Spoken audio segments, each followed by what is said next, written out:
Okay മൊത്തം ഫണ്ണ. ശമ്പള വർധനവിന് വേണ്ടിയിട്ട് നമ്മൾ ഘോരം പറയും, പക്ഷെ നമ്മുടെ അടുത്തൊന്നുമില്ല. പെണ്ണെ നിനക്ക് 4 മണിക്ക് വായിക്കണ്ടേ? അത് വേറെ ആളെ ഏൽപ്പിച്ച്. കേട്ടാ സരസ്വതി ഒരു തവണ കൂടെ പറയാം. വീട്ടിൽ അമ്മയോട് മോളെ ഇപ്പൊ ടിവിയിലൊന്നും കാണുന്നില്ലല്ലോ. വാർത്തകൾ വായിക്കുന്നവരെ നമ്മൾ എന്ന് കാണാറുണ്ട്, എന്നാൽ അവരുടെ കഥ നമ്മൾ കേട്ടിട്ടുണ്ടോ? ഇന്ന് വാർത്തകൾ വായിക്കുന്നവരെ മാത്രമല്ല, അതിന് പിന്നിൽ പ്രവർത്തിക്കുന്ന സ്ത്രീകളെയാണ് പരിചയപ്പെടാൻ പോകുന്നത്. വിമൻസ് ഡേ സ്പെഷ്യലായിട്ട് നമ്മുടെ ചാനലിൽ പ്രവർത്തിക്കുന്ന ചില വനിതാ ന്യൂസ് ആങ്കേഴ്സിനെയാണ് പരിചയപ്പെടാൻ പോകുന്നത്. അപ്പോൾ എല്ലാവർക്കും happy women's day. Thank you. അപ്പോൾ നമുക്ക് സേതുവിൽ തുടങ്ങാം. ഗണപതിക്ക് വെച്ച് തുടങ്ങാനാണല്ലോ. നമ്മുടെ മലയാളം ന്യൂസ് മീഡിയയിൽ ഇപ്പോൾ എല്ലാവരും കൂടെ ഒരു ചറപറ ഒരു ഓട്ടമാണ്. ഒരുപാട് അവസരങ്ങൾ വരുന്നു. അതിൻ്റെ പോസിറ്റീവ് സൈഡാണ് ഞാൻ പറയുന്നത്. ഒരുപാട് തൊഴിലവസരങ്ങൾ വരുന്നു. നേരത്തേക്കാട്ടിലും ഇരട്ടി സാലറി കൊടുത്ത് ആൾക്കാർ ഒരു മാറുന്നു ഓരോ ചാനലിലേക്കും. നിങ്ങൾ ന്യൂസ് ആങ്കേഴ്സിന് എന്താണ് പറയാനുള്ളതിനെ പറ്റി?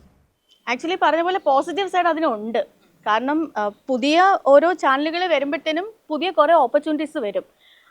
മാത്രമല്ല ഓപ്പർച്യൂണിറ്റീസ് വരും, ആൾക്കാർക്കുള്ള പേയ്മെൻറ്റ് മാറും, സ്കെയില് മാറും.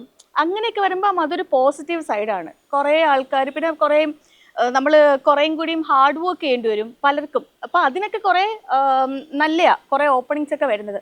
പക്ഷേ അതിൻ്റെ അതർ സൈഡ് എന്ന് പറയുമ്പോഴത്തേക്കും ഇപ്പം നോക്കൂ, ഇവിടെ ഇപ്പം ഒരു ഇലക്ഷൻ ടൈമും കൂടിയാണല്ലോ. അപ്പം അങ്ങനെ വന്നൊരു പുതിയ ചാനൽ വരുന്നു. കുറേ ആൾക്കാർക്ക് കുറേ ഈ കാശിന് ആവശ്യമില്ലാത്ത ഒരു മനുഷ്യനും ഇല്ലല്ലോ, എല്ലാവർക്കും കാശിന് ആവശ്യമുള്ള ആൾക്കാരാണ്. ഇപ്പോൾ ഒരു 10 രൂപയാണെങ്കിലും കൂടുതൽ കിട്ടിയാൽ കൊള്ളാം എന്ന് വിചാരിക്കുന്നവരാണ് ഞാനും നമ്മളെല്ലാവരും. എല്ലാ ആൾക്കാരും അങ്ങനെ തന്നെയാണ്. പക്ഷെ അതിനപ്പുറം ഒരു സ്ഥാപനത്തിനെ മുഴുവൻ നമ്മളങ്ങനെ ഇട്ടിട്ട് പോകുന്നത് അതത്ര ഒരു ഒരു നീതിയല്ലല്ലോ അല്ലേ. അത് ആ ഒരു സൈഡ് അതിനുണ്ട്. പക്ഷേ മറ്റൊരു സൈഡ് ഇപ്പോൾ പറഞ്ഞ പോലെ തന്നെ കുറേ ഓപ്പർച്യൂണിറ്റീസും ഓപ്പണിങ്സും ഇപ്പം ഒരു സ്ഥാപനത്തിൽ നിന്നും എങ്ങോട്ട് എന്നൊരു ചോദ്യം വന്നാൽ ഇപ്പം ന്യൂസ് ചാനലുകൾ 10 തോന്നുന്നു അല്ലേ, മൊത്തം 10 ചാനലായി. അപ്പം ഒരു ന്യൂസ് ചാനലിൽ നിന്ന് ഇറങ്ങുകയാണെങ്കിൽ മറ്റ് 9 ഓപ്പണിംഗ് ഉണ്ട്. എവിടെ വേണമെങ്കിലും ഒരാൾക്ക് ശ്രമിക്കാം. അങ്ങനെ നോക്കുമ്പോൾ അതൊരു പോസിറ്റീവ്. മറ്റേ അതർ സൈഡ് നോക്കുമ്പോഴത്തേക്കും ഒരു സ്ഥാപനത്തിനെ മൊത്തം ഇരുട്ടിലാക്കിയിട്ട് ഒരു 10 പൈസ കിട്ടുമ്പോഴത്തേക്കും അങ്ങോട്ടേക്ക് പോകുന്നു. അത് അതിൻ്റെ ഒരു മോശം വശമാണ്. ചിലപ്പോൾ എല്ലാവർക്കും ഈ ഒരു അഭിപ്രായം ആയിരിക്കില്ല. എന്താണ് അഭിപ്രായം? പറഞ്ഞോളൂ. അപ്പോൾ സേതു പറഞ്ഞ പോലെ ഇപ്പോൾ നമ്മൾ ഒക്കെ തുടങ്ങുന്ന സമയത്ത് വളരെ ചെറിയൊരു സാലറിയിലാണ് തുടങ്ങുന്നത്. ശരിക്കും ഒരു അണ്ടർ പെയ്ഡ് ജോലി എന്നായിരുന്നു വീട്ടിൽ നിന്നൊക്കെ പറയുന്നത്. എനിക്ക് വല്ല ഗവൺമെൻറ് ജോലി നോക്കിക്കൂടെ എന്ന് പറയായിരുന്നു. പക്ഷേ അവരുടെ ആ ഒരു ചിന്താഗതിയൊക്കെ ഇപ്പോൾ മാറാൻ കാരണം ഇങ്ങനത്തെ വാർത്തകളൊക്കെ വരുന്നല്ലോ, ലക്ഷങ്ങൾ സാലറി എന്നൊക്കെ പറയുമ്പം വീട്ടുകാരല്ലെങ്കിൽ നാട്ടുകാർക്കെങ്കിലും ഈ മീഡിയയിലായപ്പോൾ ഇത്രയും ശമ്പളമൊക്കെ കിട്ടുന്ന ഒരു ജോലിയാ എന്നുള്ളൊരു ചിന്താഗതി എല്ലാവരുടെയും മനസ്സിലുണ്ടാകും. അതുപോലെ തന്നെ നമ്മൾ ഹാർഡ് വർക്ക് ചെയ്യണം, എന്നാലേ നമുക്ക് പൈസ കിട്ടത്തുള്ളൂ എന്നുള്ളത്. വെറുതെ അങ്ങോട്ടും ഇങ്ങോട്ടും പോയ ലക്ഷങ്ങൾ കിട്ടും എന്നൊന്നുമില്ല. ഇപ്പം സേതു പറഞ്ഞ പോലെ തന്നെ പക്ഷെ നമ്മൾ നിൽക്കുന്ന ഒരു സ്ഥലത്തിന്റെ നിലനിൽപ്പും കൂടെ നോക്കിയിട്ട് വേണം നമ്മൾ വേറെ. പിന്നെ ഇതിൽ വേറൊന്നുണ്ട്. ഇപ്പം ഈ നമ്മൾ ചെയ്യുന്ന തൊഴിലിനപ്പുറം ഇപ്പൊ സ്വാതി പറഞ്ഞ പോലെ അവിടെ ഇപ്പം ഒരാൾക്ക് 50,000 രൂപ കിട്ടുന്നുണ്ടല്ലോ, അപ്പൊ പിന്നെ ഞാനൊരു 60,000 രൂപ ചോദിക്കാം. ഞാൻ വർക്ക് ചെയ്യുന്നുണ്ടോ എന്നുള്ളതല്ല, അവൻ അത്ര കൊടുക്കുന്നുണ്ട്. ആ രീതിയിലും കൂടെ മാറിയിട്ടുണ്ട് പുതിയ ചാനലുകൾ അല്ലേ ശ്യാമലേശ്വര? അതെ അങ്ങനെയുണ്ട്. എന്നാലും ഭയങ്കര സന്തോഷമുള്ള കാര്യമല്ലേ സത്യത്തില്. നമ്മളൊക്കെ വരുമ്പോൾ ഭയങ്കര പാഷനേറ്റ് ആയിട്ട് മാത്രം ഈ ജോലി ചെയ്യുന്നവരാണെന്ന് ഭൂരിഭാഗം മാധ്യമ പ്രവർത്തകർ. എത്ര ദാരിദ്ര്യമാണെങ്കിലും പിന്നെയും ഭയങ്കര പാഷൻ, ജേർണലിസ്റ്റിനോട് ഭയങ്കര പാഷൻ. അതുകൊണ്ട് ഞാൻ ഈ ജോലി ചെയ്യുന്നു എന്നുള്ള നിലയ്ക്ക്. എന്നിട്ടോ പറയുന്നത് മുഴുവൻ ബാക്കിയുള്ളവരുടെ ദുരിതങ്ങളും അവർക്ക് ശമ്പളം ഇല്ലാത്തതും. ഞാൻ ആലോചിക്കാം, മറ്റേ ഇപ്പൊ ആശാസമരം ഉണ്ടായ സമയത്താണെങ്കിലും നഴ്സസ് സ്ട്രൈക്ക് ഉണ്ടായ സമയത്താണെങ്കിലും ശമ്പള വർധനവിന് വേണ്ടിയിട്ട് നമ്മൾ ഘോരം പറയും, പക്ഷെ നമ്മുടെ അടുത്തൊന്നുമില്ല. നമ്മൾ വീണ്ടും എന്ന് വെച്ചാൽ ആ സമയത്തൊക്കെ ഒരു വർഷം കൂടുന്നത് 1,500 രൂപ 2,000 രൂപയാ ഒരു വർഷത്തില് കൂടുതൽ. പിന്നെ ഇത്രയധികം മീഡിയ സ്കൂളും ഇത്രയധികം വിദ്യാർത്ഥികൾ പഠിച്ചിറങ്ങുന്നുണ്ട്. ഇപ്പോഴും ഇതിലൂടെ വലിയ താല്പര്യത്തോടെ വരുന്ന കുട്ടികളുണ്ട്. അവരെ സംബന്ധിച്ച് ഇതിപ്പോൾ വലിയ ഓപ്പർച്യൂണിറ്റിയാണ്, വലിയൊരു പ്ലാറ്റ്ഫോമാണ്. പഠിച്ചിറങ്ങിയാൽ വഴിയാധാരമാകില്ലെന്ന് പറയാം. ഇത്ര ഭയങ്കര നല്ല കാര്യമായിട്ടാണ് ഞാൻ ഈ കാണുന്നത്. ബാക്കി അതിൻ്റെ ഏറ്റവും 2 നെഗറ്റീവ് സൈഡുകൾ ഇവർ രണ്ടുപേരും പറയുകയും ചെയ്യുന്നു. ഞാൻ വിചാരിക്കുമ്പോഴത്തേനും ഈ സമയത്തിൽ പോക്കറ്റ് നിറയുന്ന ഒരു ജോലി എന്ന നിലക്ക് കൂടി നിലവിൽ മാധ്യമപ്രവർത്തനത്തെ പരിഗണിക്കുന്നത് ഭയങ്കര നല്ല കാര്യമായിട്ടാണ് എനിക്ക് തോന്നുന്നത്. ആ ഒരു വില സ്വാഭാവികമായും ഏറ്റവും കൂടുതൽ വിമർശനം ഉള്ളത് സമൂഹത്തിലേക്ക് പോകുമ്പോൾ ആദ്യം നിങ്ങളുടെ നിലനിൽപ്പ്, നിങ്ങളുടെ കാര്യം നോക്കുന്ന പലരും പല കമന്റിന്റെ അടിയിലെങ്കിലും പറയാറുണ്ടായിരുന്നു. നിലവിൽ അങ്ങനെയല്ല, ആ സാഹചര്യം മാറിയിട്ടുണ്ട്. നിലവിൽ സ്വയം നോക്കാനെങ്കിലുള്ള തരത്തിലും അത്യാവശ്യം കുടുംബത്തെ നോക്കാനുള്ള തരത്തിലേക്കും നമുക്ക് മാറാൻ സാധിച്ചിട്ടുണ്ടെന്നുള്ളത് വളരെ സന്തോഷമുള്ള കാര്യമാണ്. ഈ പറഞ്ഞ പോലെ ഒത്തിരി ഇൻസ്റ്റിറ്റ്യൂഷൻസ് ഉണ്ട് എല്ലാ ചാനലുകൾ വരെ ഓരോ ഇൻസ്റ്റിറ്റ്യൂഷൻസ് തുടങ്ങുന്നുണ്ട് ജേർണലിസം പഠിപ്പിക്കാൻ വേണ്ടിയിട്ട്. അല്ലാണ്ട് സെപ്പറേറ്റ് പ്രസ് ക്ലബ്ബുകൾക്ക് കീഴിൽ നമ്മൾ തന്നെ നടത്തുന്ന ജേർണലിസ്റ്റ് ഇവിടെ നിന്നൊക്കെ വർഷാവർഷം ഇത്രയും ആൾക്കാർ ഇങ്ങനെ പഠിച്ചിറങ്ങുകയാണ്. അപ്പം ന്യൂസ് ചാനൽസിൻ്റെ എണ്ണം കൂടുന്നതനുസരിച്ച് കൂടുതൽ ജോബ് ഓപ്പർച്യൂണിറ്റീസ് ഉണ്ടാവും, കൂടുതൽ ആളുകൾ വ്യക്തിപരമായിട്ട് എല്ലാവർക്കും വളർച്ചയുള്ള കാര്യമാണ്. പക്ഷേ ഇവിടെ 10 നമ്മൾ നിൽക്കുന്നുള്ളൂ. 10 ചാനലുകൾ നമ്മുടെ കേരളത്തിൽ 10 ഒരു വളരെ കുറവാണ്. പക്ഷേ അത് അപ്പോൾ നോക്കുമ്പോൾ ഇത്രയും ആൾക്കാർ എണ്ണം പഠിച്ചിറങ്ങി വരുമ്പോൾ ഇവർക്ക് എല്ലാവർക്കും ജോലി ചെയ്യാനുള്ള സ്ഥാപനം നമ്മുടെ നാട്ടിൽ സ്ഥാപനങ്ങൾ കുറവാണ്. അവിടെയാണ് ഈ പറഞ്ഞ പോലെ ഒറ്റപ്പെട്ട സ്ഥലങ്ങളിൽ ഇതേപോലെ ശമ്പളത്തിൻ്റെ പ്രശ്നം ഇന്നത്തെ കാലത്ത് പണ്ട് കൂടുതലായിട്ടുണ്ടായിരുന്നു. ഇപ്പം ഒറ്റപ്പെട്ട ഇടങ്ങളിൽ മാത്രമാണ് ഇത്തരം സാലറിൻ്റെ കാര്യത്തിൽ വലിയ പ്രശ്നമുള്ളതെന്നാണ്. ഓൺലൈൻ മീഡിയാസിനെ അതിന്റെ കൂട്ടത്തിൽ പെടുത്തണം. പക്ഷേ ഈ സാറ്റലൈറ്റ് ചാനലുകൾ മാത്രമല്ലാതെ ഓൺലൈൻ മീഡിയാസും വളരെ കൃത്യമായി മാധ്യമപ്രവർത്തനം നടത്തി പോകുന്നവരുണ്ട്. നല്ല ശമ്പളവും വാങ്ങിയിട്ട് മാധ്യമപ്രവർത്തനം നടത്തുന്നവരുണ്ട്. അല്ലാതെ നമ്മൾ ഈ വെറുതെ ഫോണുമായി പോയി ആരെങ്കിലും ഫോളോ ചെയ്ത് ഏതെങ്കിലും വിയേഡായ ആംഗിളിൽ ഇത് വെച്ചിട്ട് വൈറലാക്കുകയോ അതിനിടയിൽ ആരാണെന്ന് മനസ്സിലായോ എന്ന് എഴുതുന്നത് മാത്രമല്ല മാധ്യമപ്രവർത്തനം. അപ്പോൾ അതും കൂടെ നമ്മൾ പരിഗണിക്കണം. അപ്പൊ ഈ പറയുന്ന പഠിച്ചിറങ്ങുന്ന വിദ്യാർത്ഥികൾക്ക് സ്വാഭാവികമായും പക്ഷെ അങ്ങനെ ഒരു തെറ്റിദ്ധാരണയുണ്ട് ആളുകൾക്ക്. ഈ മാധ്യമ പ്രവർത്തനം എന്ന് പറയുമ്പോൾ ഇതും എല്ലാം ഒരു കുടക്കീഴിൽ അപ്പോഴാണ് നമുക്ക് പേര് വിടുന്നത് മാപ്രാന്ന്. ഞാൻ ഈ പണ്ട് നമുക്ക് ഈ ശ്യാമില് പറഞ്ഞ പോലെ തന്നെ ഭയങ്കര പേയ്മെന്റ് കുറവാ. നമ്മളിപ്പോ തുടങ്ങുന്ന സമയത്തൊക്കെ മാധ്യമ പ്രവർത്തനം ഞാൻ പറയുന്ന ഒരു 10 വർഷം മുമ്പത്തേക്ക് ഒരു കാര്യം, നമ്മൾ തുടങ്ങുന്ന സമയത്ത് ഇന്റേൺഷിപ്പ് തുടങ്ങി, അത് കഴിഞ്ഞ് നമ്മൾ ട്രെയിനിങ്, അത് നമ്മളൊക്കെ ഞാൻ അല്ലെ 2 വർഷം ട്രെയിനിങ്, അത് കഴിഞ്ഞിട്ടാണ് നമ്മളെ സ്ഥിരപ്പെടുത്തുക. അപ്പോഴാണ് ഒരു സാലറി ഹൈക്ക് നിങ്ങൾ ഈ സ്ഥാപനത്തിനൊപ്പമാണ് അങ്ങനെ കണക്കാക്കുന്നത്. അപ്പം ആ സമയത്തൊക്കെ ഒരു 2-3 വർഷം ഇപ്പം ജോലിക്ക് കയറി ഒരു 3 വർഷമൊക്കെ ആകുന്ന സമയത്ത് നമ്മുടെ വീട്ടുകാർക്കിടയിൽ അന്നൊക്കെ ജേർണലിസ്റ്റ് എന്ന് പറഞ്ഞാൽ ഭയങ്കര എന്തോ ആണ്. അവള് ജേർണലിസ്റ്റാണ്. അപ്പൊ നമ്മുടെ കൊച്ചനിയത്തിമാരൊക്കെ നമ്മളെ ഫോളോ ചെയ്തൊക്കെ വരും.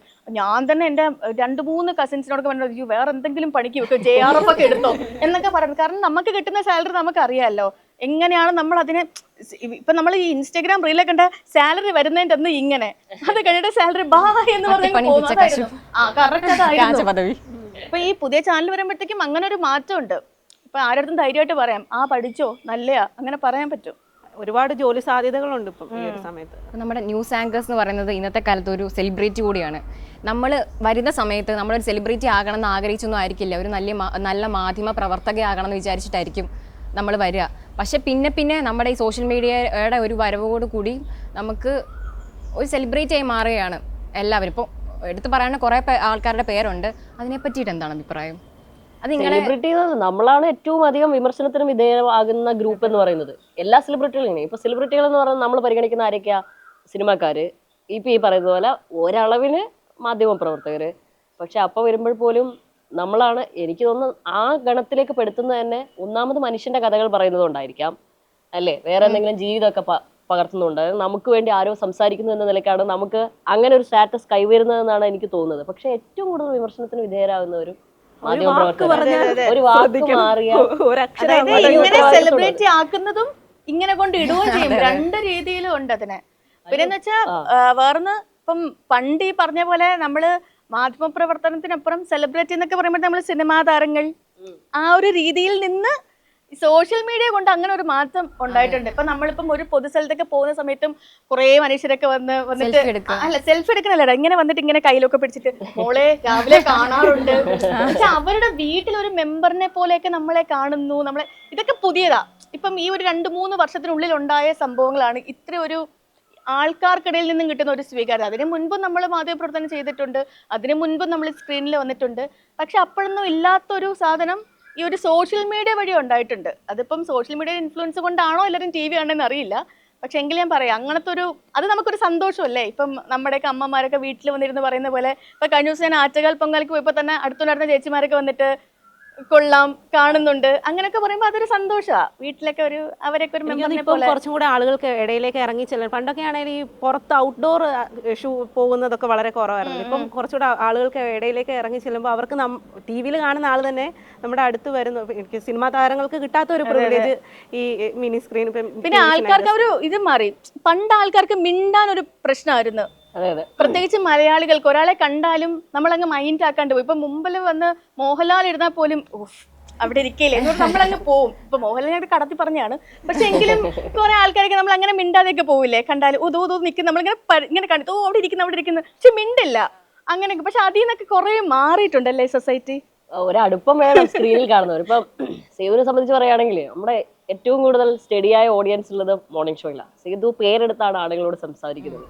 അവരുടെ ജോഗ്രഫിയും അവരെവിടെയാണ് നിൽക്കുന്നത്, ഈ കാര്യങ്ങളൊക്കെ സേതു സംസാരിക്കാറുണ്ട്. അപ്പം ആളുകളെ സംബന്ധിച്ച് അവരോട് ഡയറക്റ്റ് ഹാർട്ടിലേക്കാണ്, നമ്മുടെ ഹൃദയത്തിലേക്കാണ് നമ്മുടെ ഓരോ സംഭാഷണങ്ങളും പോകുന്നത്. അപ്പോൾ സേതുവിനെ സംബന്ധിച്ച് സ്വാഭാവികമായി ആറ്റുകാല പൊങ്കൽക്ക് പോയിട്ട് മോളെ കാണാറുണ്ട് എന്ന് പറഞ്ഞിട്ടില്ലെങ്കിലാണ് എനിക്ക് അത്ഭുതം, അല്ലെങ്കിലാണ് അതിലെന്തോ പ്രശ്നമുണ്ടെന്ന് പറയാം. അപ്പൊ അങ്ങനെയുണ്ട്, ചില ആളുകളോട് നമുക്ക് സംസാരിക്കാൻ പറ്റണം.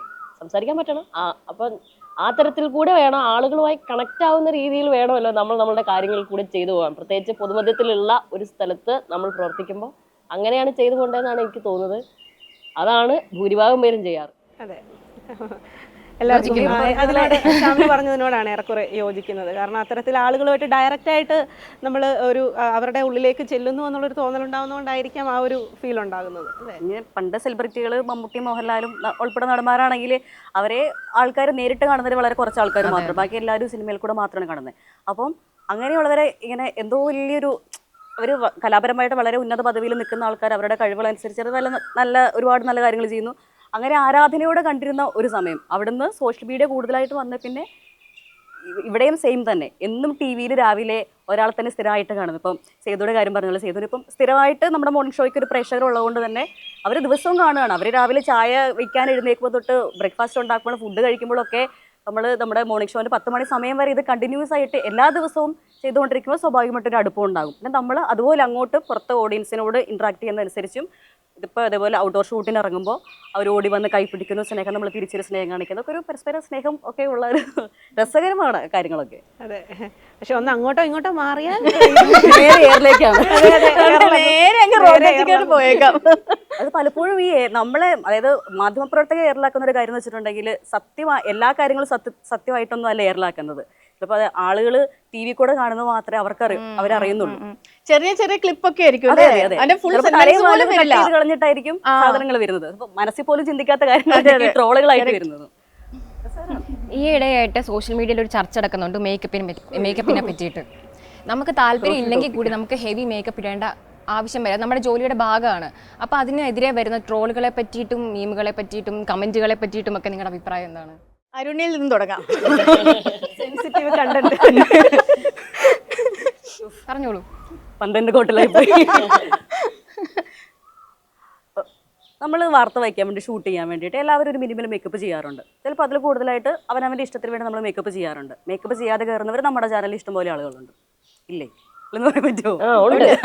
ഒരു മിനിമം മേക്കപ്പ്, അത് ഇപ്പം നമ്മൾ ക്യാമറ ചേട്ടന്മാരോട് ചോദിച്ചറിയാം. നമ്മുടെ സ്കിന്നിൻ്റെ ഓയില് അല്ലെങ്കിൽ എടുത്ത് നിൽക്കുന്ന പിമ്പിൾസ്, ചെറിയ ചെറിയ സ്പോട്ടുകൾ, ഇതൊക്കെ മറയ്ക്കാനാണ് മേക്കപ്പ് എന്ന് പറയുന്ന സാധനം ബേസിക്കലി ഉള്ളത്. പിന്നെ ഇത് കൂടുതലായിട്ട് നമ്മൾ ഈ പറയുന്ന പോലെ പുട്ടിയിട്ട് കളിയാക്കുന്നതെന്നൊക്കെ പറയുന്ന ആൾക്കാർ അങ്ങനെ കളിയാക്കും, അതിൽ വലിയ വില കൊടുക്കേണ്ട കാര്യമില്ല. പക്ഷേ ബേസിക്കലി കഴിവ് തന്നെയാണ് ഏറ്റവും പ്രധാനപ്പെട്ട കാര്യം. അത് എത്രയൊക്കെ ഇല്ല അല്ലെ ഉണ്ട് എന്ന് പറഞ്ഞാലും കഴിവിന് തന്നെയാണ് ഏറ്റവും പ്രധാനപ്പെട്ട മാനദണ്ഡം. പിന്നെ നമ്മുടെ ക്യാമറയ്ക്ക് മുമ്പിൽ നമ്മൾ നല്ല വൃത്തിയുള്ളൊരു വസ്ത്രം ഇട്ടിരിക്കുക, അല്ലെങ്കിൽ നമ്മൾ വൃത്തിയായിട്ട് നമ്മുടെ മുഖമൊക്കെ റെഡിയാക്കി വെക്കുക, അതുമാത്രം മേക്കപ്പിൻ്റെ പ്രാധാന്യമുള്ളൂ. ബാക്കിയെല്ലാം ആളുകളുടെ വ്യക്തിപരമായിട്ടുള്ള അഭിപ്രായങ്ങളാണ് കൂടുതലായിട്ടും സോഷ്യൽ മീഡിയ കൂടെ അവരിങ്ങനെ പറഞ്ഞ് പുറത്തേക്ക്. ഇപ്പോൾ നമ്മൾ കുറച്ച് വളരെയധികം വളരെ മോശമാണ് ടോക്സിക് പ്രതികരണങ്ങളൊക്കെ. അല്ല, ഈ മേക്കപ്പ് ഇടുന്നതും ഇടാത്തതും ഓരോരുത്തരുടെ താല്പര്യമാണ്. പക്ഷെ നമ്മൾ ചൂസ് ചെയ്തിരിക്കുന്ന ജോലി, അതിൽ നമ്മൾ പല ഘടകങ്ങൾ പരിഗണിക്കണം. നമ്മളെ പരിഗണിക്കണം, നമ്മുടെ ഓഡിയൻസിനെ നമ്മൾ പരിഗണിക്കണം, നമ്മുടെ ക്യാമറ ടീം പറയുന്നത് പരിഗണിക്കണം, അവിടുത്തെ ലൈറ്റിംഗ് കാര്യങ്ങൾ, അതിനൊക്കെ വേണ്ടിയിട്ടാണ് മേക്കപ്പ് ഇടുന്നത്. പിന്നെ ഇതിനൊക്കെ അപ്പുറം ഇതൊരു പേഴ്സണൽ കോൺഫിഡൻസ് ആണ്. ഇപ്പം നമ്മൾ തന്നെ എനിക്ക് തോന്നുന്നു, ഞാൻ ഡിഗ്രിക്ക് പഠിക്കുന്ന സമയം തൊട്ടാണ് ലിപ്സ്റ്റിക് ആദ്യമായിട്ട് ഉപയോഗിക്കാൻ തുടങ്ങിയത്. അതൊരു ലിപ്സ്റ്റിക് ഒന്നുമില്ല. ഡിഗ്രിക്ക് പഠിക്കുന്ന സമയത്ത് കൂടെ ഉണ്ടായിരുന്ന ചേച്ചിയുടെ ഹസ്ബൻഡ് മനുചേട്ടൻ ഗൾഫിൽ നിന്ന് കൊണ്ടുവന്ന ഒരു ലിപ്സ്റ്റിക് എനിക്ക് തന്നു. അന്നാണ് ആദ്യമായിട്ട് ഞാൻ ലിപ്സ്റ്റിക് ഇടുന്നത്. പക്ഷെ അത് ഇട്ട് കഴിഞ്ഞിട്ട് ഒൺസ് നമ്മളത് യൂസ് ചെയ്ത് കഴിഞ്ഞാൽ പിന്നെ നമുക്കത് ഇല്ലെങ്കിൽ എന്തോ ഒരു പ്രശ്നമാണ്. ഇപ്പം ഞാനാണെങ്കിലും മുഴുവൻ ഇപ്പം രാവിലെ 6:30 ഇവിടെ മോർണിംഗ് ഷോ ചെയ്യണമെങ്കിൽ രാവിലെ വരുമ്പോഴും മുഖത്തൊന്നും ഒന്നും കാണില്ല, ഇല്ലാതെ കുളിച്ച് ചിലപ്പോൾ വല്ല സൺസ്ക്രീനോ എന്തെങ്കിലും ഇട്ടിട്ടായിരിക്കും വരുന്നത്. പക്ഷെ ലിപ്സ്റ്റിക് ഇടാൻ മറക്കുക. ലിപ്സ്റ്റിക് ഞാൻ അവിടുന്ന് ഇതുവരെ മുഖം മുഴുവൻ മറച്ചുകൊണ്ടാണ് വരുന്നത്, എങ്കിലും ഞാൻ ലിപ്സ്റ്റിക് ഇടും. അതൊരു കോൺഫിഡൻസിന്റെ ഭാഗമോ അതല്ലെങ്കിൽ ഇപ്പം നമ്മളൊരു ജീവിതചര്യയുടെ ഭാഗമോ എന്തൊക്കെയോ ആയി മാറി. പിന്നെ നമ്മളിപ്പം ഓൺ സ്ക്രീൻ വന്നു തുടങ്ങിയിട്ട് ഇത്രയും വർഷമായല്ലോ. അപ്പം അതുകൊണ്ട് തന്നെ ഇതെല്ലാം മേക്കപ്പിനപ്പുറം ഒരു സ്കിൻ കെയർ സാധനം കൂടെ നമ്മൾ ചെയ്യണം, കാരണം നമ്മളെ ജോലി അതാണ്. അപ്പം അതുകൊണ്ട് അതും വേണം. പിന്നെ അപ്പം മേക്കപ്പിന് അത് ഞാൻ പറഞ്ഞാൽ ഇപ്പം നമ്മുടെ ഇതിൽ തന്നെ ചാനലിൽ തന്നെ മേക്കപ്പ് ഇടാണ്ട് കയറുന്ന ആൾക്കാരും ഉണ്ട്. മേക്കപ്പ് ഇട്ട് പിന്നെ ന്യൂസ് മലയാളത്തിൽ എല്ലാവരും മിനിമൽ മേക്കപ്പാണ്, ഓവറായിട്ട് ആരും മേക്കപ്പ് ഇടാറില്ല.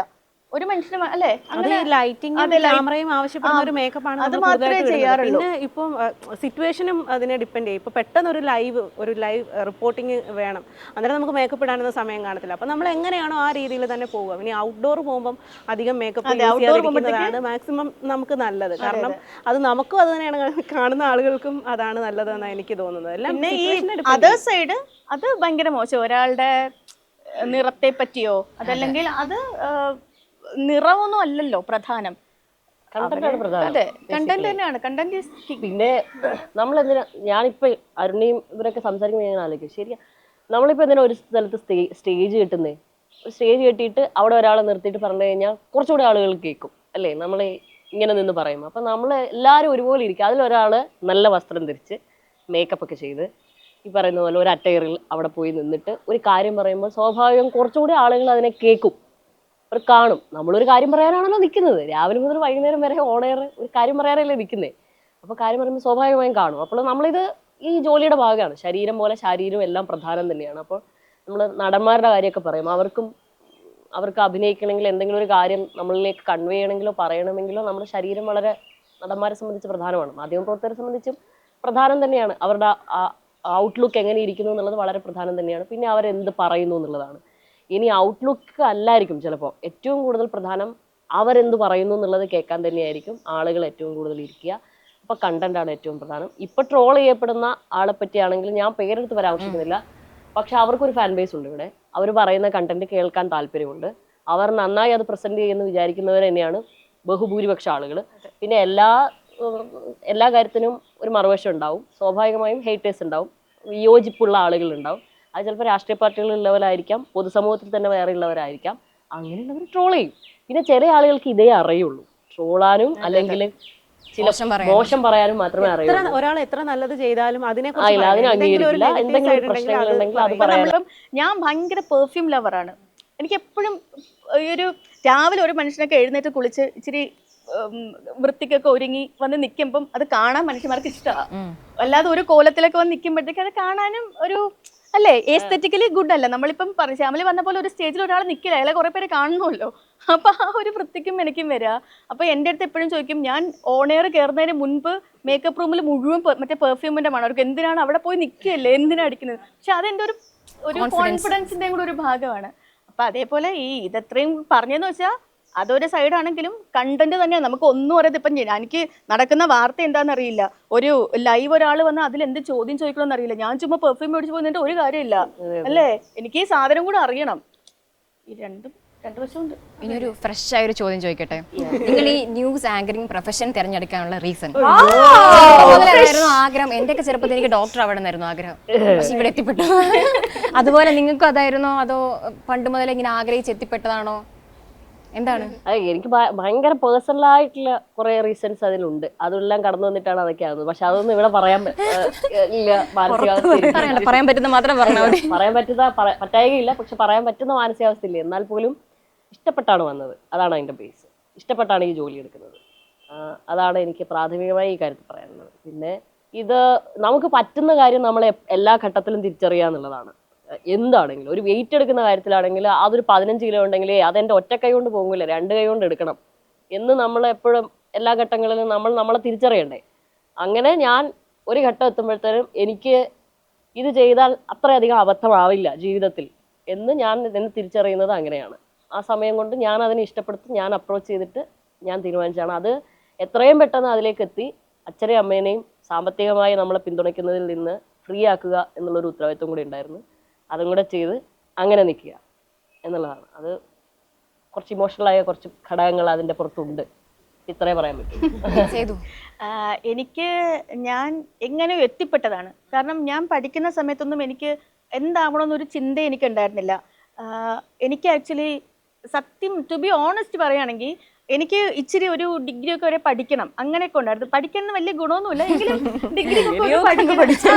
ഡിഗ്രി ഒക്കെ ഒന്ന് പഠിക്കണം. കല്യാണം കഴിക്കണം, വീട്ടിൽ സെറ്റ് ആവണം, പിള്ളേരൊക്കെ ആയി അവർക്ക് ഫുഡൊക്കെ ഉണ്ടാക്കി കൊടുത്ത് എന്റെ അമ്മ എങ്ങനെയാണോ അതേപോലെ ആവണമെന്നായിരുന്നു എൻ്റെ ആഗ്രഹം. പക്ഷേ അത് കഴിഞ്ഞ് എനിക്ക് പഠിത്തമൊന്നും വലിയ ഗുണമൊന്നും ഇല്ലാത്തത് കൊണ്ട് തന്നെ പിന്നീട് ഞാൻ BA ഇംഗ്ലീഷ് എടുത്താണ് പഠിക്കുന്നത്. അത് കഴിയുമ്പോഴത്തേക്ക് അതിന്റെ സെക്കൻഡ് ലാംഗ്വേജ് ജേർണലിസം ആണല്ലോ. അപ്പൊ അത് കഴിഞ്ഞിട്ട് പിന്നെ എന്താ ചെയ്യേണ്ടത് ഇങ്ങനെ ഓർത്തിരിക്കുന്ന സമയത്താണ് മറ്റേ പ്രസ് ക്ലബിൽ നിന്ന് പത്രത്തിലൊരു കട്ടിങ് വരുന്നത്, അവര് ജേർണലിസ്റ്റിന് വേണ്ടി എൻട്രൻസിന് വിളിച്ചിട്ടുണ്ടെന്ന്. അപ്പം പിന്നെ ഇതിൽ വേറൊരു സ്റ്റോറി ഉണ്ട്. എൻ്റെ അച്ഛൻ ഭയങ്കര സുരേഷ് ഗോപി ഫാനാണ്. അപ്പൊ എന്റെ വീട്ടില് എപ്പോഴും സുരേഷ് ഗോപിയുടെ സിനിമ എപ്പോ വന്നാലും പത്രമല്ലോ മറ്റേ എല്ലാം പത്രം കമ്മീഷണറൊക്കെ ഞാൻ കണ്ടിട്ടുള്ള പോലെ സുരേഷ് ഗോപിയെ കണ്ടിട്ടില്ല. അത്ര എപ്പോ TV യിൽ വന്നാലും ഇടും. അപ്പൊ അതൊക്കെ കാണുമ്പോൾ നമുക്കൊരു തുരയുണ്ടല്ലോ, നമുക്ക് എന്തെങ്കിലുമൊക്കെ അങ്ങനെയൊക്കെ അങ്ങനത്തേക്ക് ഒരു ചെറിയ സാധനമൊക്കെ ഉള്ളു. അപ്പൊ അതുകൊണ്ട് ഞാൻ ഈ പ്രസ് ക്ലബിലെ ഈ ഇത് കണ്ടപ്പോൾ നോട്ടീസ് കണ്ടപ്പോൾ മറ്റേ ആഡ് കണ്ടപ്പോഴത്തേനും അതെടുത്തിട്ട് അവർക്ക് അയച്ചു. അവർ എൻട്രൻസിന് വിളിച്ചു. എന്നിട്ട് ഞാൻ എൻ്റെ ഒരു ഫ്രണ്ടിനെയും കൂട്ടി പോയി എൻട്രൻസ് എഴുതി. എന്നിട്ട് കിട്ടി. പിന്നെ അവിടെ പോയി പഠിച്ചു. പിന്നെ സ്വാഭാവികമായിട്ട് ഇങ്ങനെ വന്ന് ചേർന്നു. അല്ലാതെ ഒരു എയിം ഒന്നും എനിക്കുണ്ടായിരുന്നില്ല. ഒഴുക്കിനനുസരിച്ച് നീന്തി അത് എത്തിപ്പെട്ടു. എന്നിട്ട് എത്തിപ്പെട്ടിട്ടും ഞാൻ അതിൽ നിന്നും ഒന്ന് ചാടാൻ തന്നെ ഞാൻ കുറേ കാലം എടുത്തു. ഞാൻ പഠിച്ചിറങ്ങിയ ഉടനെ നമ്മുടെ ബാച്ചിൽ ആദ്യം ജോലി കിട്ടുന്നത് എനിക്കാണെന്ന് തോന്നുന്നു. ആദ്യം കിട്ടുന്നത് എനിക്കായിരുന്നു. അത് കഴിഞ്ഞിട്ട് ഞാൻ ആ സ്ഥാപനത്തിൽ നിന്ന് മറ്റൊരു സ്ഥാപനത്തിലോട്ട് ചാടാൻ ഒരു 7-8 വർഷം എടുത്തു. അതിന് മുമ്പ് കുറേ ഓപ്പർച്യൂണിറ്റീസ് ഒക്കെ വന്നു. പക്ഷെ എനിക്കൊരു പേടിയായിരുന്നു, എനിക്ക് ഇവിടത്തെ പോലെ അവിടെ പോയി നിൽക്കാൻ പറ്റുമോ, ഒരു അതെ അതെ അതെ അതിൻ്റെ ഒരു പ്രശ്നം. നമ്മളൊരു ട്യൂട്ടോറിയൽ കോളേജിൽ പഠിപ്പിക്കാൻ പോകുന്ന ഒരു അവസ്ഥയായിരുന്നു. എനിക്ക് ഭയങ്കര ബുദ്ധിമുട്ടായിരുന്നു. പിന്നീട് അവിടെ ഇനി എനിക്ക് നിൽക്കണ്ട, ഞാനങ്ങ് റിസൈൻ ചെയ്തേക്കാം എന്ന് പറഞ്ഞ് റിസൈൻ ചെയ്തതിന് ശേഷമാണ് പിന്നീട് ഞാൻ മറ്റ് ജോബ് ഓപ്പർച്യൂണിറ്റീസ് നോക്കുന്നതും പിന്നീട് ഇങ്ങനെയൊക്കെ നിർത്തിപ്പെട്ടതും. അപ്പം ഞാൻ മറ്റേ പൊട്ടക്കണ്ണ മാവിലറിഞ്ഞ പോലെയൊക്കെ അങ്ങനെ വന്നൊരു സീനാണെന്നൊക്കെ പറയാം. ഞാനും അതുപോലെ വേണം എന്ന് വെച്ച് ഇങ്ങനെ വന്നതൊന്നുമല്ല. ഈ പറഞ്ഞതുപോലെ 10th വരെയൊക്കെ ഒരു ആവറേജ് സ്റ്റുഡൻ്റ് ആയിരുന്നു, മര്യാദയ്ക്ക് പഠിക്കുകയൊന്നും ഇല്ലായിരുന്നു. +1 +2 വീട്ടുകാർ നിർബന്ധിച്ച് സയൻസ് എടുത്ത് പഠിച്ചു. അപ്പോൾ സയൻസ് എടുക്കുമ്പോഴും മലയാളത്തിനും ഇംഗ്ലീഷിനും എനിക്ക് നല്ല മാർക്കുണ്ട്. അപ്പം എൻ്റെ കെമിസ്ട്രി സാർ എന്നെ വിളിച്ചിട്ട് പറഞ്ഞു, എനിക്ക് തീരെ ഇഷ്ടമില്ലായിരുന്നു, കാണുമെന്തോ സാറിന് ഇഷ്ടമല്ലെന്ന്. സാറിന് പേര് പറയണോ? വേണ്ട, ഓക്കെ ഓക്കെ. ക്ലാസ് ഏതാന്ന് പറയണ്ട. അല്ല സാറിന് അല്ല, സബ്ജക്ട് ഇഷ്ടമല്ല. അപ്പം പുള്ളി എന്നെ വിളിച്ചിട്ട് പറഞ്ഞു, തനിക്ക് സബ്ജക്റ്റിനെക്കാട്ടിലും ലാംഗ്വേജ് ആണ് തനിക്ക് കുറച്ചും കൂടി നല്ലത് എന്ന് പറഞ്ഞു. അപ്പോൾ അതായത് ഞാൻ സയൻസ് എടുക്കണ്ടായിരുന്നു എന്നുള്ള ഒരു രീതി. അപ്പം പുള്ളി അത് ഒരു ഞാൻ അത്ര നല്ല സ്റ്റുഡൻ്റ് അല്ല എന്നുള്ള രീതി പറഞ്ഞതാണെങ്കിൽ പോലും എനിക്ക് അത് ഭയങ്കര മോട്ടിവേഷൻ ആയിരുന്നു. അങ്ങനെ ഞാൻ വിചാരിച്ചു നീ അങ്ങ് തളർന്നു. ഇല്ല. അത് കഴിഞ്ഞപ്പോൾ ഞാൻ ഉടനെ എനിക്കപ്പം ഇങ്ങനെ ഈ ജേർണലിസം റിലേറ്റഡ് ആയിട്ട് എന്തെങ്കിലും പഠിക്കണം. അപ്പം അതാണ് എനിക്ക് കുറച്ചുകൂടി എഴുതാൻ എനിക്ക് ഇഷ്ടമാണ്. അങ്ങനെ ഞാൻ വിഷ്വൽ കമ്മ്യൂണിക്കേഷൻ എടുത്ത് പഠിക്കുക ചെയ്തത്. എഴുതാൻ ഇഷ്ടമുള്ള ഞാൻ വിഷ്വൽ കമ്മ്യൂണിക്കേഷൻ എടുത്തു. അങ്ങനെ പക്ഷേ വിഷ്വൽ കമ്മ്യൂണിക്കേഷൻ എടുത്ത് കഴിഞ്ഞപ്പോൾ അതിൽ ജേർണലിസം ഉണ്ടല്ലോ സബ്ജക്ട്. അപ്പൊ എനിക്ക് സിനിമ ഡയറക്ടർ ആവണം. വിഷ്വൽ കമ്മ്യൂണിക്കേഷൻ പഠിച്ചപ്പം 3 വർഷം അത് പഠിച്ചു കഴിഞ്ഞപ്പം മനസ്സിലായി അതൊന്നും നടക്കൂല. അത് കഴിഞ്ഞാണ് പിന്നെ ജേർണലിസം പഠിച്ചത്. നടക്കായികയൊന്നുമില്ല. അസിസ്റ്റന്റ് ഡയറക്ടർ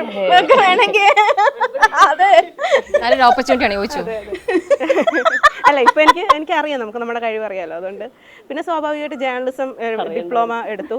അവിടുന്ന് എനിക്ക് എവിടെ എത്തിപ്പെടും എന്നൊന്നും അറിയില്ലായിരുന്നു. അപ്പം അവിടെ ഉള്ള സാറാണ് പറഞ്ഞത്, നിനക്ക് പറ്റിയ ഇതാണ് നിന്റെ ഫീൽഡ്, ഇതിൽ നീ മുന്നോട്ട് പോയാൽ മതി എന്ന് പറഞ്ഞു. ഇപ്പം പറഞ്ഞതുപോലെ പഠിച്ചുകൊണ്ടിരിക്കുമ്പോൾ തന്നെ ജോലി കിട്ടി. അപ്പം നമുക്ക് ഏത് ജോലി എന്നൊന്നുമല്ല, വീട്ടുകാരെ ഒന്ന് ഫ്രീ ആയിട്ട് വിടണം, നമുക്ക് സ്വന്തമായിട്ട് അതിന് ഇപ്പം എത്ര രൂപയാണെങ്കിലും കുഴപ്പമില്ല എന്നുള്ള രീതിയിൽ.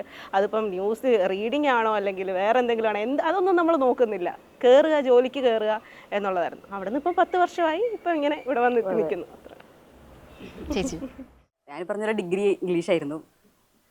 സ്വാഭാവികമായിട്ടും ജേർണലിസം അതിന്റെ കൂടെ ഇതിന്റെ കൂടെ ആരുപോലെ ജേർണലിസം ഇംഗ്ലീഷിന്റെ കൂടെ ഞാൻ PG ആണ് ജേർണലിസം ചെയ്തത്. അപ്പോൾ അതിൽ ജേർണലിസം ഉണ്ട്. അപ്പോൾ അതിനു മുമ്പേ ജേർണലിസ്റ്റ് ആവണമെന്ന് എൻ്റെ വീട്ടിൽ ആരും സിനിമ കാണില്ല. അച്ഛനും അമ്മയൊക്കെ ഭയങ്കര സിനിമ വിരോധികളാണ്. വാർത്തകൾ മാത്രമേ കാണുള്ളൂ. അപ്പോൾ അത് കാണുമില്ല എന്നുള്ള TV ഇവിടെ തുറന്നു വയ്ക്കും, കണ്ടില്ലെങ്കിലും തുറന്നു വയ്ക്കും. അപ്പോൾ ചെറിയ പിള്ളേരായിരിക്കുമ്പം ഇവർ അച്ഛൻ ചർച്ചയൊക്കെ വെച്ചുകൊണ്ടിരിക്കുമ്പോൾ നമുക്കൊന്നും മനസ്സിലാവില്ലല്ലോ. അപ്പോൾ ചോറ് തന്നെയാണെങ്കിൽ ഇങ്ങനെ നോക്കിയിരിക്കും, അറിയത്തില്ല, ഒരു തരത്തിലും പറ്റില്ല. പിന്നെ ഞാൻ ശ്രദ്ധിക്കുന്നത് അന്നൊക്കെ ഈ മാതൃഭൂമിയിലൊക്കെ നമ്മുടെ വലിയൊരു സോഫ സെറ്റിന്റെ 2 അറ്റത്ത് ഇരുന്നിട്ട് കോഫി മഗ്ഗൊക്കെ ആയിട്ടിരുന്നിട്ടാണ് മോർണിംഗ് ഷോ. പുലർവേളയോ? ആ പേര് എനിക്ക് അത്ര പുലർവേള അങ്ങനെ എന്താ ഓക്കെ അപ്പൊ ഇത് ഈ സെറ്റൊക്കെ ഇങ്ങനെ നോക്കിയിരുന്നു. അപ്പൊ അതിന്റെ അടിയിൽ കൂടെ ഇപ്പോഴതില്ല, ഇപ്പൊ സ്ക്രോളൊക്കെ കുറവല്ലേ, എല്ലാ ചാനലിലും സ്ക്രോളില്ല. അപ്പൊ ഈ സ്ക്രോള് കുറച്ച് പതുക്കെയല്ലേ പോവുക. അപ്പൊ ഞാനിത് ഇങ്ങനെ വാർത്ത വായിക്കുന്ന പോലെ ഇരുന്ന് വായിക്കും. പക്ഷെ എനിക്ക് സ്പീഡിന് പറ്റൂല, അത് ഭയങ്കര പതുക്കെ പോകും. ഞാൻ ഇങ്ങനെ സ്പീഡിൽ വായിച്ചോ. പിന്നെ ആരും കാണാതെ ഒളിച്ചിരുന്ന് പത്രം വായിക്കും, വാർത്ത വായിക്കുന്ന പോലെ പത്രം വായിക്കുക. അപ്പൊ അമ്മയൊക്കെ കാണുമ്പോൾ പറയും, മോനെ ഒന്ന് വായിച്ച് കേൾപ്പിക്കുക. അമ്മ കേൾക്കട്ടെ, ഇല്ല ആരുടെ മുമ്പിൽ വായിച്ച് കേൾപ്പിക്കില്ല, ഒളിച്ചിരുന്നൊക്കെ. അപ്പൊ ഉള്ളിൽ ഈ സംഭവം എപ്പോഴൊക്കെയോ കടന്ന് കൂടിയിട്ടുള്ള സാധനം. പിന്നെ അത് ഡിഗ്രിയിൽ ജേർണലിസം ഉണ്ടായിരുന്ന സമയത്ത് അത് കൂടുതൽ കുറച്ചും കൂടെ താല്പര്യം ഉണ്ടായിരുന്നു. ഡിഗ്രി കഴിഞ്ഞ് കറക്റ്റ് ജേർണലിസ്റ്റ് എടുത്തു. പിന്നെ ഇപ്പൊ പരസ്യമായി വാർത്ത വായിക്കുന്നു. ഈവൻ ഇപ്പൊ പറഞ്ഞാൽ എൻ്റെ ഉള്ളിൽ ആ ആഗ്രഹം പണ്ടുണ്ടായിരുന്നെങ്കിലും ഇപ്പൊ കുറച്ച് ആഗ്രഹമൊക്കെ കുറഞ്ഞിട്ടുണ്ട്. അത് സാഹചര്യങ്ങളുണ്ട്, അതിൽ വലിയ കഥയൊന്നുമില്ല.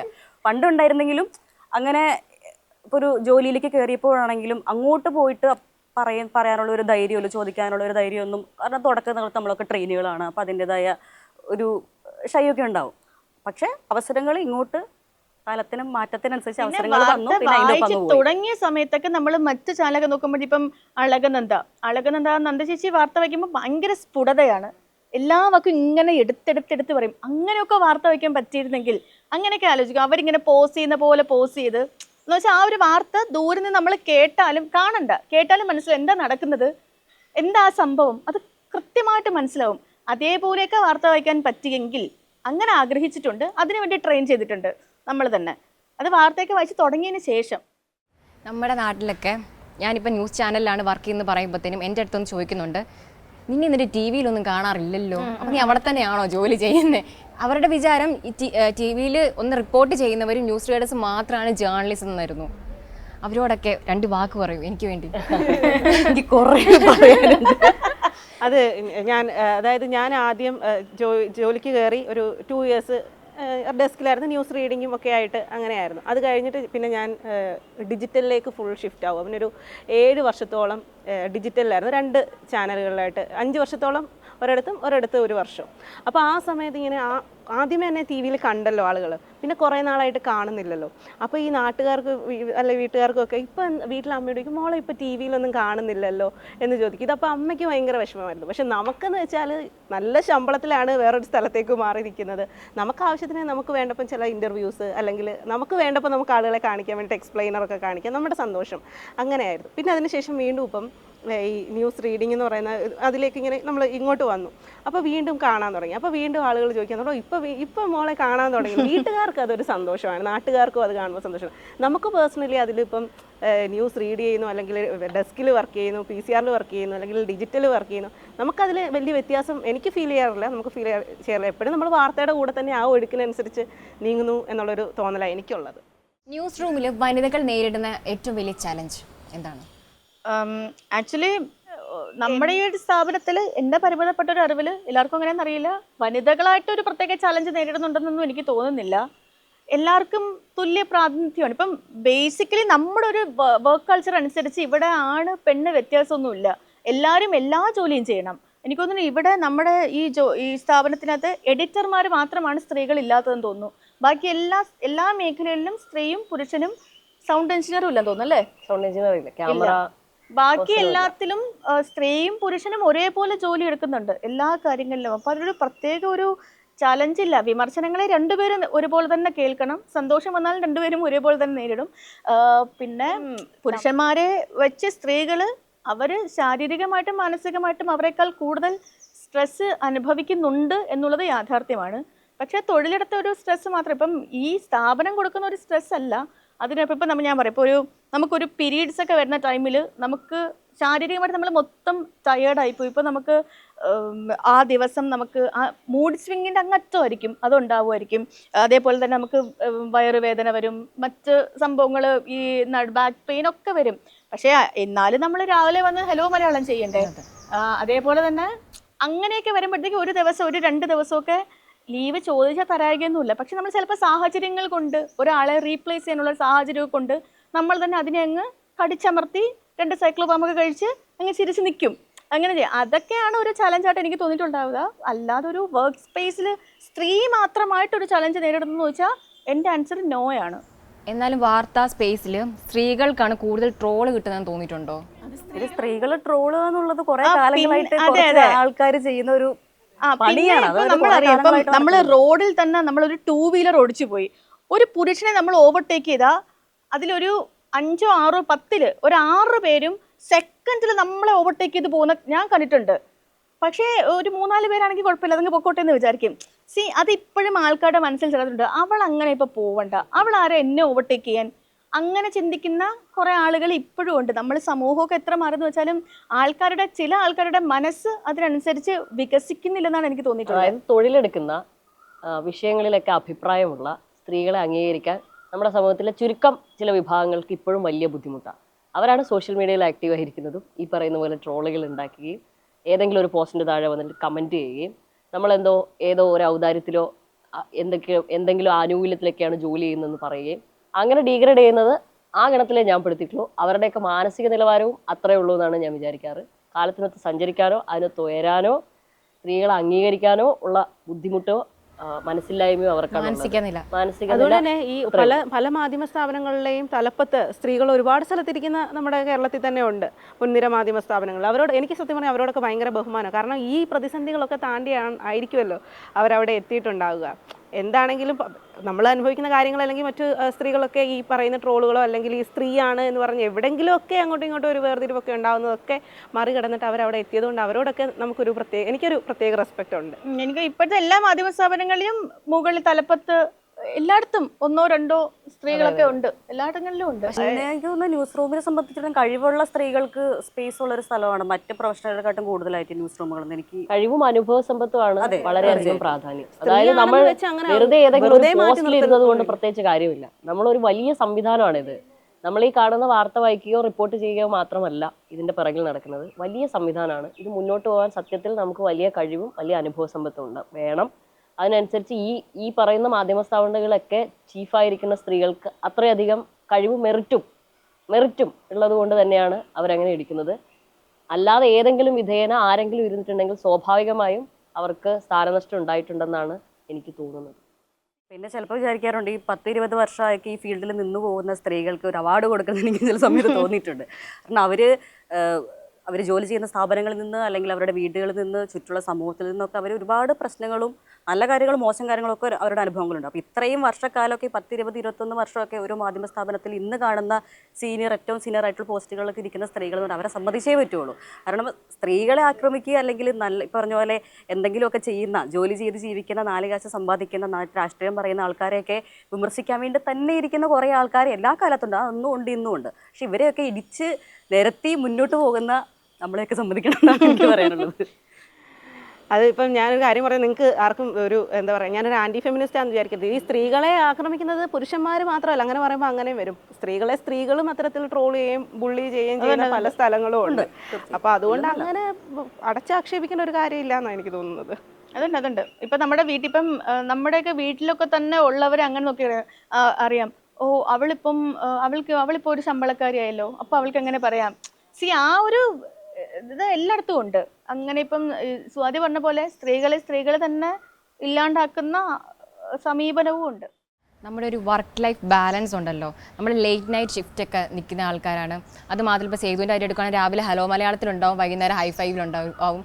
അപ്പം നമ്മളൊക്കെ ഇങ്ങനെ സംസാരിക്കുക, എങ്ങനെ ഇത്ര നേരം നമ്മളൊരു 8:30 hours ഷിഫ്റ്റ് കഴിഞ്ഞിട്ട് ഇങ്ങനെ പോകുമ്പോഴത്തേനും ഇങ്ങനെ കണ്ടിന്യൂ ചെയ്തുകൊണ്ടിരിക്കുക. അപ്പോൾ എങ്ങനെയാണ് ആ വർക്ക് ലൈഫ് ബാലൻസ് കൊണ്ടുപോകുന്നത്? നിങ്ങൾ എല്ലാവരും കൂടെ അത് അപൂർവമായി മാത്രം മനുഷ്യർക്ക് പറ്റുന്ന ഒരു കാര്യമാണ് ഈ പറഞ്ഞത്.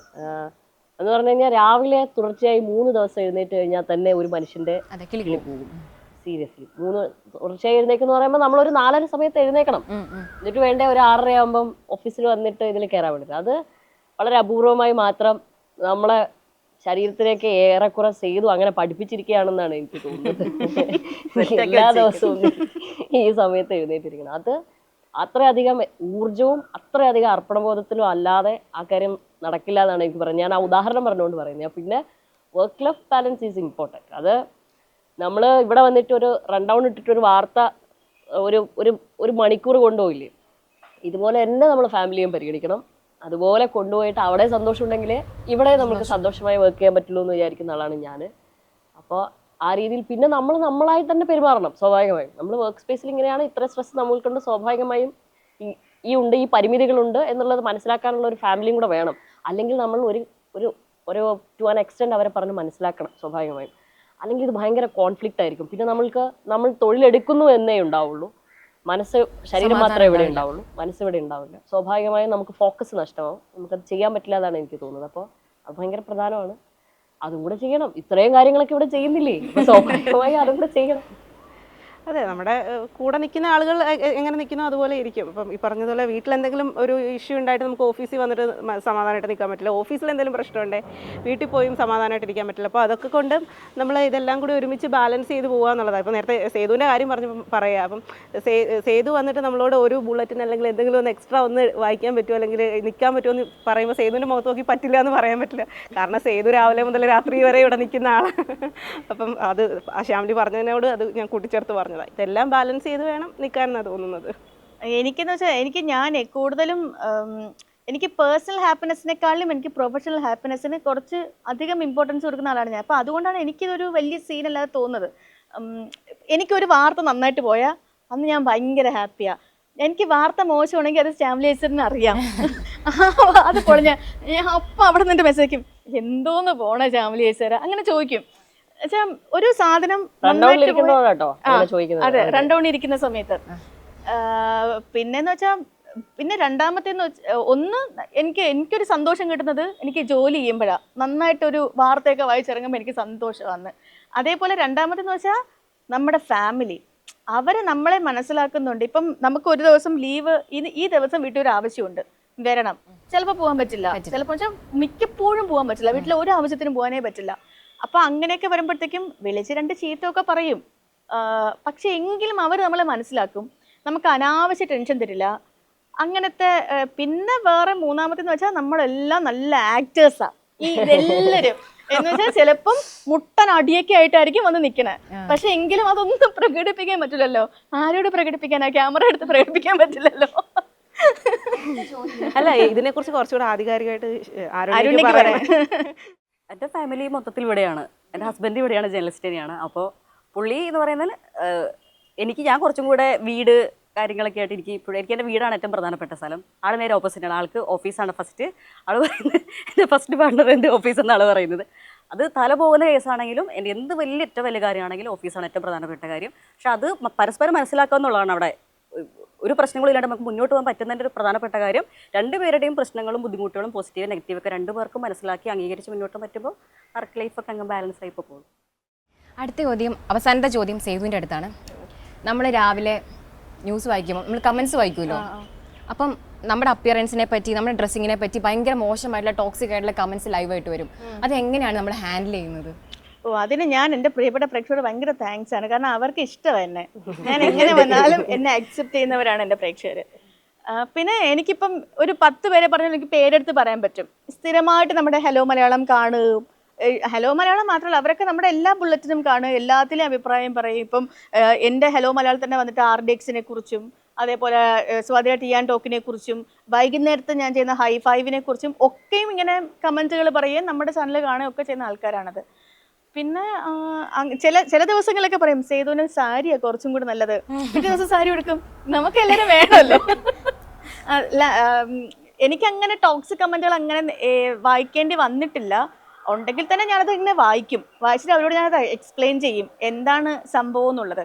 നമ്മൾ എല്ലാ മനുഷ്യരും ഒരേപോലെ ചിന്തിക്കുന്നവരല്ലല്ലോ. അപ്പോൾ എല്ലാവരെയും നമ്മൾ ഉൾക്കൊള്ളണം, എല്ലാവരെയും വികാരത്തിനൊപ്പം നമ്മൾ ചേർന്ന് പോകണം അല്ലേ.